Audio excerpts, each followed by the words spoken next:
It was supposed to be a routine test. Just another day on the line of control, where India's border meets its most volatile rival, Pakistan. A handful of military engineers gathered behind a blast shield as they activated the prototype.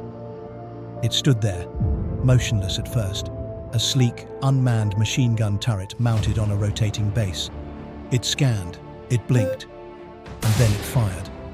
Not once, but 3 times. Each shot calculated, each burst aimed with machine precision. There was no human finger on the trigger, just code. This wasn't science fiction. It was India's first AI-controlled weapon system quietly tested on one of the most dangerous borders on Earth. And for a moment, no one spoke, because what they had just witnessed was the beginning of a battlefield without soldiers. In 2024, India officially entered the AI arms race with a project that few outside the military even knew existed. A prototype machine gun turret powered by artificial intelligence, capable of scanning for threats, locking targets and opening fire, all with zero human intervention. It's part of a broader initiative driven by the DRDO, India's Defense Research and Development Organization. While countries like the US, China, and Israel have dominated headlines in the AI warfare space, India has been quietly catching up. And this machine gun? It's just the beginning. Let's rewind a bit. India has long faced the challenge of defending massive, remote, and often hostile borders. From the high-altitude tensions with China to the insurgency-ridden borderlines with Pakistan. The cost of keeping boots on the ground is enormous. Troop fatigue is constant, and every year dozens die not in war, but in ambushes, border skirmishes, or landmine incidents. In 2019, India began exploring automated perimeter defense systems. By 2021, reports emerged that DRDO was experimenting with AI-enhanced vision modules, systems that could recognize faces, detect motion patterns, and differentiate between human and animal movement. It wasn't long before these modules were paired with automated gun turrets. The concept? Create an intelligent watchtower, one that could defend itself faster and more accurately than a human ever could. By mid-2024, internal DRDO memos described field trials of a prototype armed sentry system in border regions near Kashmir. Equipped with thermal vision, artificial intelligence-based threat classification, real-time autonomous engagement capability, the turret could be told to defend a 500-meter radius on its own. Once armed, it didn't need orders to fire. It simply needed what the system considered a threat signature. Here's where the ethical nightmare begins. In traditional warfare, soldiers carry rules of engagement in their training. Context, emotion, judgment. A child with a toy gun looks different to a seasoned soldier than it does to a machine trained on heat maps and silhouettes. But to AI? A heat signature, a gun-shaped object, an approach vector above 3 miles per hour. That's enough. That's all it needs to decide whether to kill. Military insiders claim that the turret performed flawlessly during its first test, but leaked footage from a subsequent trial paints a more disturbing picture. In one frame, a goat enters the restricted zone. The AI doesn't fire. In another, a soldier runs a simulation wearing a bulky coat and carrying a rifle. The turret fires, but it aims for center mass, not a warning shot. 3 bursts, perfect grouping, seconds of silence. Then, reset. Critics argue that such systems represent a dangerous overreach. India, after all, is a democracy. Its military operates under constitutional oversight. And yet, this weapon, this machine, could potentially kill without a human ever knowing why. The DRDO insists that ethical firewalls are built into the system. But what exactly does that mean? A set of coded parameters, a toggle switch, and who audits that code?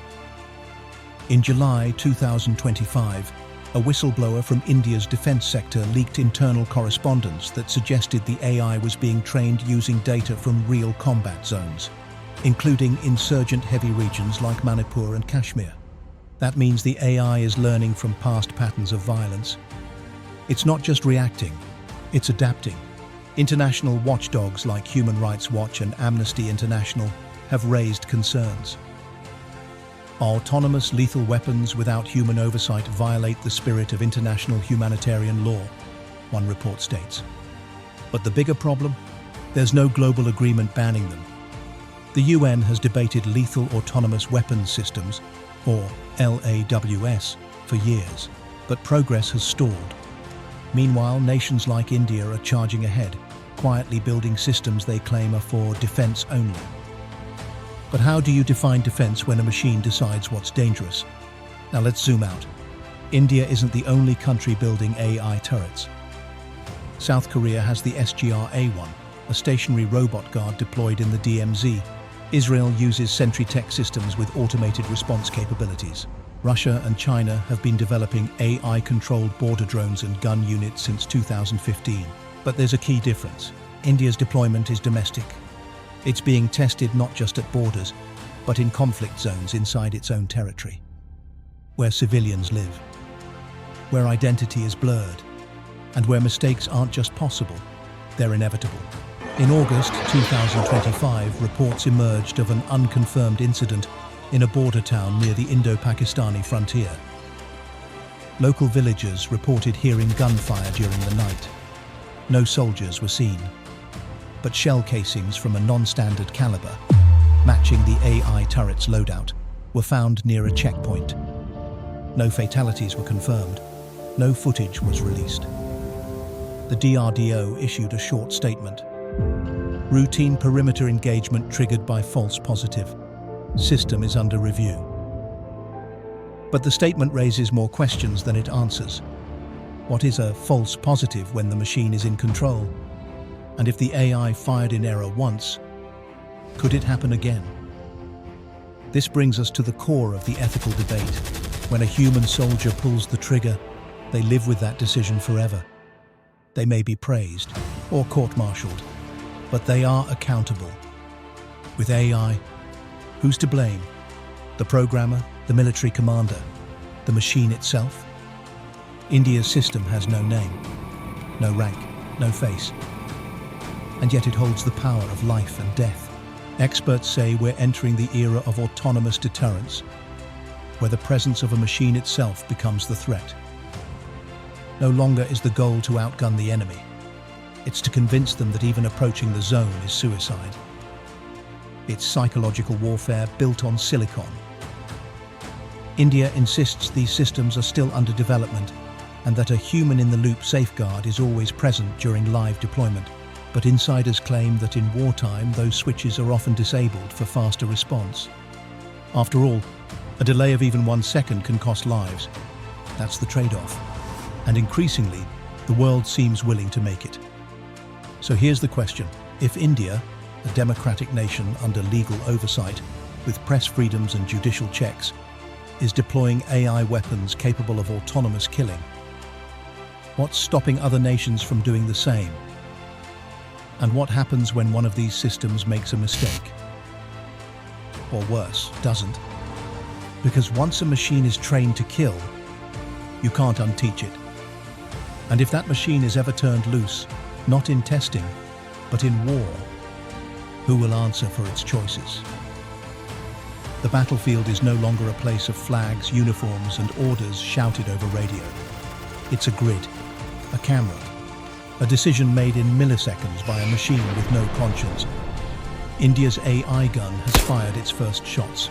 The world just hasn't caught up yet.